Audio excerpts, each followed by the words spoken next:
Hey guys, so I put together this PowerPoint as you guys are getting used to my PowerPoints, just because it makes it easier for me to explain it than going back and forth between documents and stuff.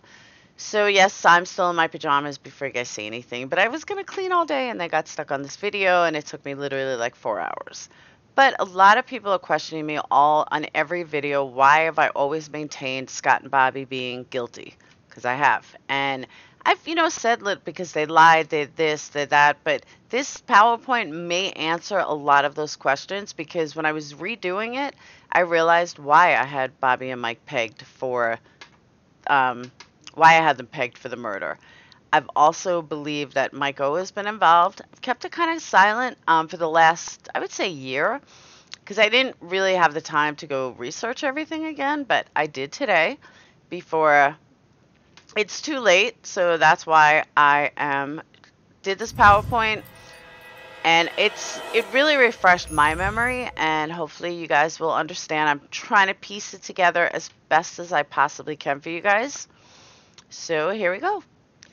The plot thickens. Now, in any criminology case, I would say any investigation, you have a puzzle. It's like the pieces of a puzzle that you need to fit together. So you can have a million pieces of a puzzle, just like you could have a million pieces of evidence, but if they don't fit together, then you don't have the answer. And far too many, I would say, guilters are looking at the pieces of the puzzle done separately, but they're not piecing them together. Because once you piece them together, they don't fit Stephen and Brendan. They fit Scott and Bobby and Mike. So let's get to it. Why I believe Mike O was involved this whole time. So now remember, you're talking about two kids, men, 18, 19. I forgot how old Bobby was, but they were young, 17. He was driving already, so he wasn't that young.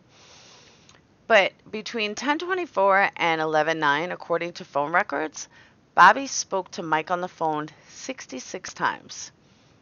Using that time frame, you're looking at an average of about 4 calls a day. And on 10/31/05, they talked 7 or 8 times a day. Bobby had made or received calls. That's a little weird. There's no reason for guys to talk that much. Now, if you catch what the dates that I said or relook again, what do you notice? 11/9. Well, what happened on 11/9? Stephen was arrested. Now, moving forward to page 3 of 3 of Bobby's interview with law enforcement. Bobby spoke to law enforcement about his friend Mike Osmunson. I'm not even going to try to pronounce it. Asked Bobby why they spoke to Mike. Bobby said it was because Mike had been on the property on the previous Thursday. I asked how the officers knew that Mike had been on the property. Bobby was told that due to helicopters were flying above the area, they had the car on videotape that he was at the house, so they questioned him. I don't buy that story. I don't buy it at all, because how the fuck is a helicopter going to see a car and know that it's them? It doesn't make sense. I don't buy it. So the thing also is that why would Bobby definitively know? I guess he would know why law enforcement had questioned him, but I never got a right feeling about that. I'm like, something just doesn't make sense. Now, this part gets interesting. I'll start with the left side. Casso on page 252 stated as Monson, I'm just going to say Mike O, I hate saying his last name, states that her son Michael and Bobby Dassey go goose and deer hunting together. As she stated, this is usually behind their property. Casso page 259, Mike O says on 11/14, says he saw Stephen on 11/10 when he was in 11/10 of 2005 when he was in custody. Michael tells the burying the body joke story to Ellie. Michael says Bobby saw a big fire on 11/1 or 11/2. Michael O seems to be steering Ellie towards Stephen. Why? And why did you need to speak to Bobby 8 times on the 31st? Casso page 516, interview with Brian Dassey on 2/27/06. Now, in the next, I want you to remember that date because it plays a part in my next slide. Bobby repeating the Stephen joke to Brian I asked Brian if he could remember anything strange that had stuck out in his mind during that time or after Halloween. He said the incident when Bobby had hung the deer in his mom's garage. Brian said he did not hear it directly from Stephen. However, Bobby had told him a couple months ago when Bobby and his friend Michael O. were hanging the deer. Stephen made the comment that he needed help getting rid of a body. Now, without getting too much into it, Bobby had killed a deer on the 3rd. They got a tag for it on the 4th. Now, Bobby in court testified that the deer was roadkill. You're not going to hang a deer that's roadkill and get a tag for it. That's just not what you do. So keep that in mind as well. On Brendan's interview with Wendy Baldwin on 11/5, Brendan tells Detective Baldwin that Bobby always goes goose hunting with Mike O at 3 p.m., and that's where he was on 10/31. Let me keep in mind, how would Brendan know if Brendan was at school? Now, let's go over to the other side. Dean Strang asked for a mistrial based on this evidence with Mike O. Michael indicated the only time he'd been on the AV property was between 10:31 and 11:14, and that was on Thursday, 11:10. He stated he and Bobby were inside the Dassey garage when Stephen came over. Michael indicated he was aware Stephen was one of the last people to see the missing girl and jokingly asked Stephen if Stephen had her, the missing girl, in a closet. At this point, Stephen asked Michael if Michael wanted to help bury the body, and they laughed about this together. Now, Michael stated he had just learned about the missing girl on the Tuesday prior to that. He once again indicated he thought Stephen might have been the last one to see the missing girl. What's the problem with that? Stephen was already in fucking jail on the 10th, so that conversation did not take place, at least not with Stephen. We have helped bury the body. This is what Dean Strang tried to get a mistrial on. Personally, I think they missed the big picture and they honed in on the wrong thing, which is why they didn't get it. Instead of help get rid of the body, but most significant of all, this conversation clearly takes place on Thursday, November 10th, 2005, not Thursday, November 3rd, 2005, like Bobby had stated. And Mike Osmunson says that he had just learned about the missing girl on the Tuesday prior to that. Now, how do all these pieces fit so far? One, why is Mike lying about a date? Who is he covering for? And Brendan, which I'm going to get into next, but if you go down here, Brendan clearly says that they go every day, and that's why he knew Bobby was away on the 31st. Not true. You can't know something unless you've seen him or unless you were there. That's fact. Now, what's interesting, remember I told you keep the date of 2/27? Scott signed his new house on 2/27 of 2007. So now you're talking a year ahead. Let's go back to the other one. Interview of Brendan Dassey on 2/27/06. Do you find it a little odd that it's the exact same day a year later? Some people say no, it's coincidence. I find it a little odd. Too many dates are too close, and I don't know. It just seems weird to me that it's the exact same day. I don't know. Maybe you guys don't think it's weird. I kind of did. Nothing like bad, just weird. Now moving on. So now you have the interview with Wendy Baldwin. Brendan Dassey's interview with Baldwin on 11/5 of 2005. Brendan tells Detective Baldwin that Bobby always goes goose hunting with Mike O at 3 o'clock, and that's where he was on the 31st. Baldwin says, who was home at your house? Just Bobby. Just Bobby was home, and how long was he home? 3. Then he went hunting, goose hunting with his friend. What's his friend's name? Mike O. So when he wakes up, he gets up to go goose hunting at 3. Yeah, I don't know what essay is supposed to be Stephen Avery or essay is say something else. He told you he went at 3, or did you see him go? Oh no, you were at school yet. He told you he went at 3. I don't know why she planted that in his brain, because up until that point, this does not look like Brendan was at school.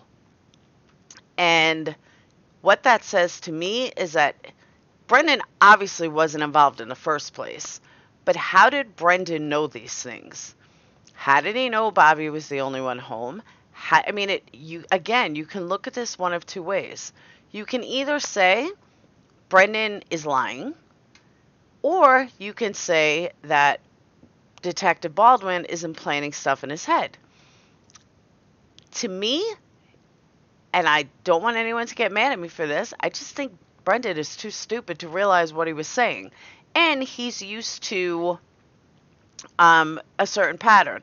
And stupid's the wrong word. He's not stupid, but I just find it odd that someone could be so adamant about everything that was going on. Bobby was home and everything else.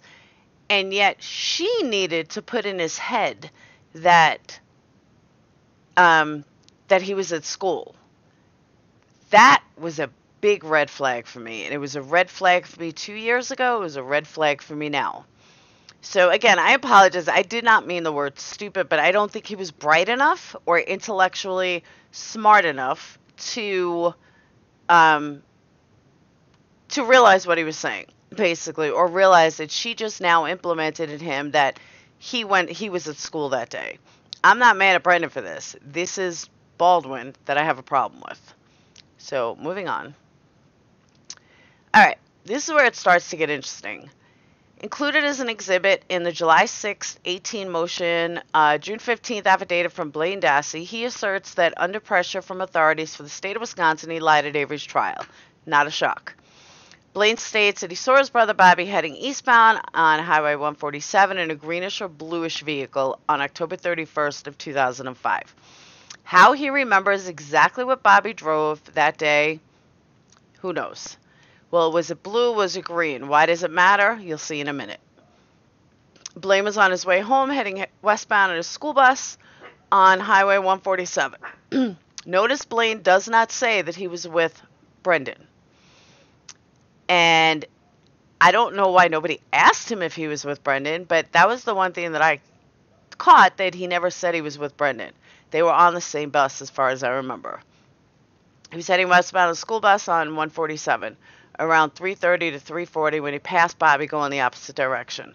So what I mean by that is, why that's important is that most people say if they're with their brother, me and Brendan were on our way home. Me and Brendan took the school bus. Just like Brendan said, me and Blaine did this. Me and Blaine did that.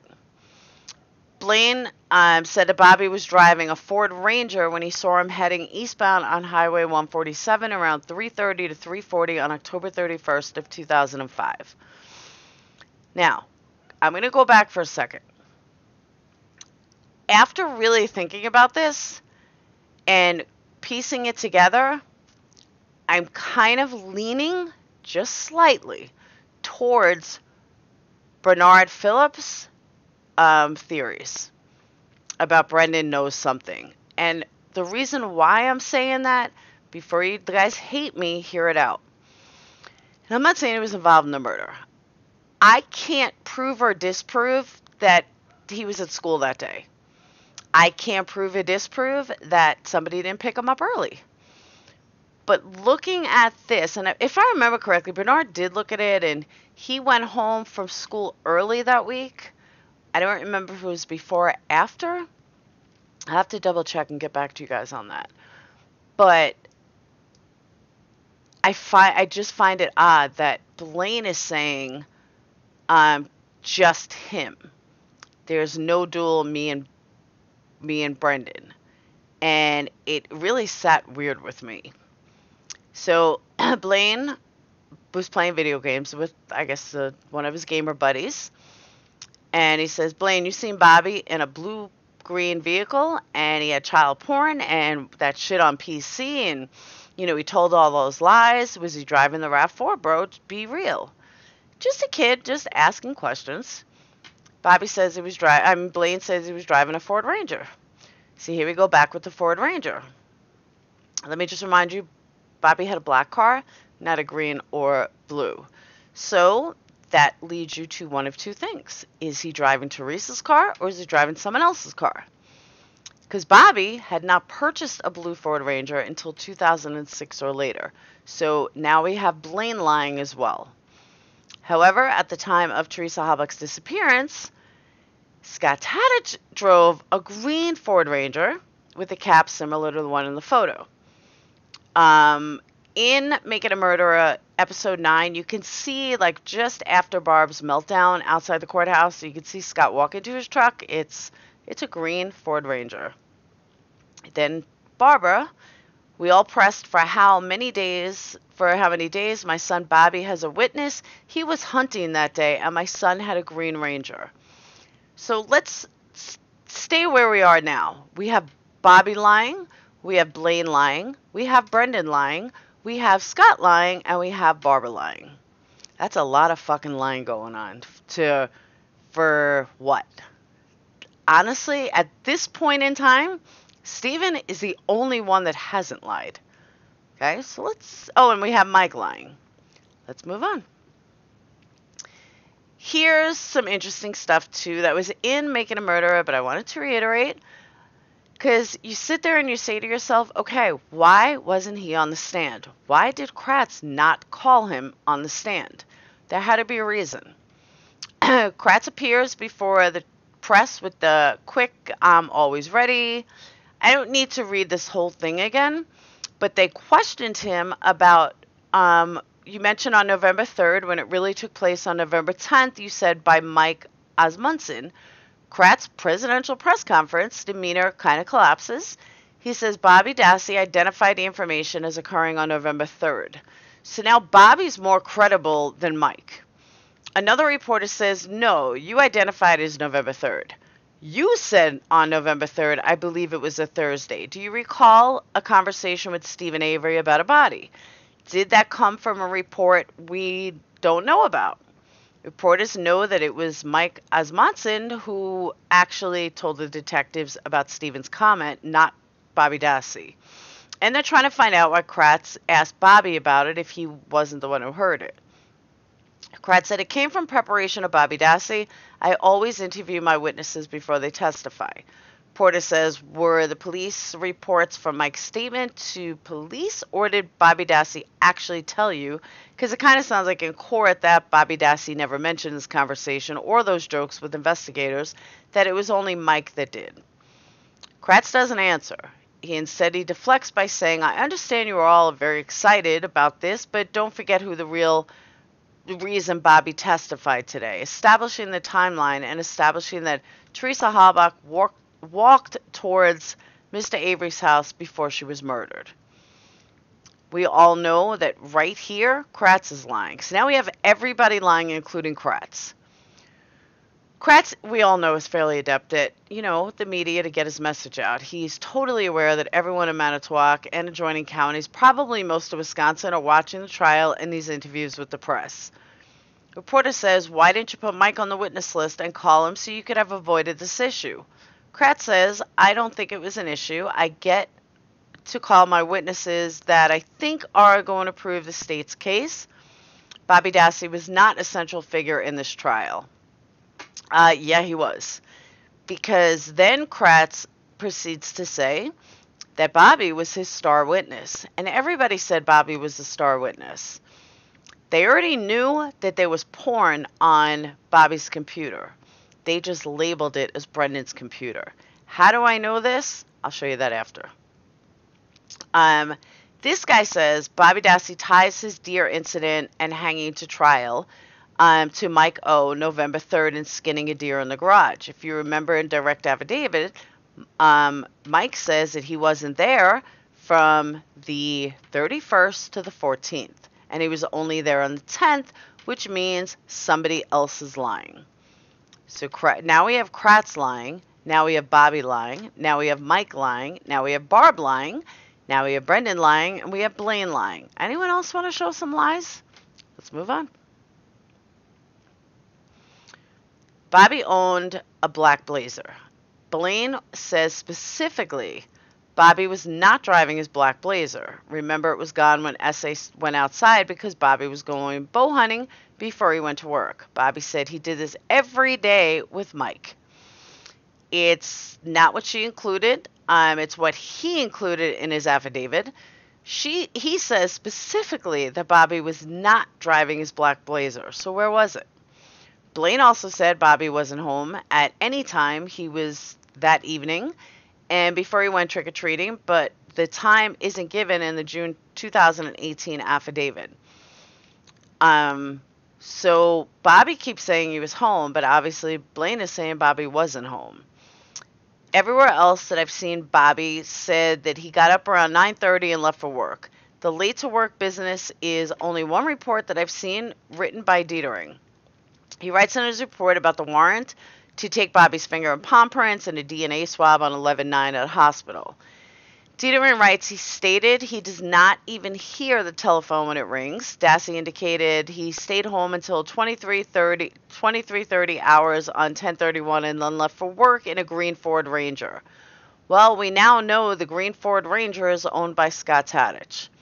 Scott was supposedly at the mom's house. Scott was supposedly at his house with Barb that whole night. So who's the green Ford Ranger that picked him up? Was it the RAV4? Did Mike own a Green Ranger? Kind of left it up in the air and nobody really knows. There was also a report called into MTSO dispatch about 2 turkey hunters at the Richard Drum Forest who drove a dark green truck and a guy in waters in the trails below the bridge on Thursday, November 3rd. This hunter felt it was important enough to call the sheriff about what he saw. Call was forwarded to Corruption County, I'll say. Conclusion. I forgot to add, Bobby lied, Mike lied, Brendan lied, Scott lied, Barb lied, Kratz lied, Blaine lied, Brad lied. Stephen Avery is the only person that has told the truth. And as I said earlier, going over a lot of this made me remember all of the reasons I've known Scott and Bobby were guilty from Jump Street. Something in my gut has always told me Mike was involved, and after, seeing it again, everything makes sense. So that is what I wanted to get out there. Now you see why I believe that Mike is 100% involved.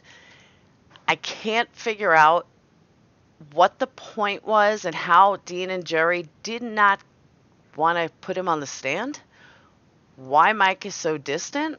Now, one can easily say that Mike is so distant because it was proven he wasn't involved. Okay, then why was his car there when he supposedly wasn't there? When they were flying over helicopters, that was before the 9th. So Mike already said that he wasn't there before the 9th and that he wasn't anywhere to be found on the 31st. The helicopters wouldn't have gone over looking before the 31st, so it had to be sometime between the 31st and the 9th, or the 14th, he said, but we'll say the 9th because that's when Steven got arrested. So if he wasn't there, then what helicopters saw him on the property? That's point number 1. Well, it's point number 5, but we'll say point number 1. Now, the helicopters, according to law enforcement, were flying over the Friday night. Mike says he was only there on a Thursday. So if they were flying over his house on a Friday night, and because they found the car on Saturday, then Mike lied again. Mike also stated, now again, I don't know what car Mike has, but Bobby has said in different reports many different things. Scott as well. The fact that Scott got his house, the trial started on Brendan's trial started April of 2007, or Stevens, I don't remember exactly which one, but they started a couple months later. Scott, all of a sudden at Scott and Barb, all of a sudden at $196,000 to purchase a house. Now, granted, they didn't have to lay out $196,000, but I still find it odd that they even have money for a down payment. But they couldn't help their son. Something isn't right. And the fact that it was just exactly a year to me is just weird. But now let's backtrace. Scott claims that he was with Barb at night. So who picked Bobby up in the green Ford Ranger? Why is everyone in Bobby's family lying, saying that he was in a blue or green Ranger when Bobby had a Blue Ranger? I'm sorry, Bobby didn't get his Blue Ranger until 2006 or later. So when you piece everything together, everything starts to fit together. The only piece of this that doesn't fit is, one, how come Steven's the only fucking person that never lied through this whole process? Two, why is nobody able to really piece it together that Mike should be involved? Now, I might be wrong, but I feel like everybody's blowing it off. Or like Mike just got put aside. Zellner, in my heart of hearts, I think she's got something up her sleeve with Mike and maybe doesn't want to scare him. I don't know. But my final conclusion is Bobby and Mike killed her. Possible Scott was there because we had the green car. Scott claims he was with his mom and this and that and this and that. Just like Blaine didn't say he was with Brandon, Bobby used Scott as a alibi and not somebody that he said he was with. He never mentioned he was with Mike either. 66 phone calls, being that Scott lived 10 miles one way from where she was found to buying a house 10 miles, like roughly 10 miles the other way. None of it makes sense. None of it adds up. So, Zellner, I really hope that you question Mike more than what's been said already, because I really believe he can meet the criteria for the Denny. Or could have if Dumb and Dumber focused on the right things.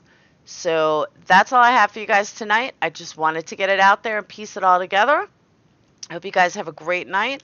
Also want to say I'm going to make a follow-up video for what some of you guys got mad at me for last night with Carla and the GoFundMes. I was going to do that video today and got sidetracked with this one when I just did. So we'll leave it at that. So I hope you guys have a fantastic night.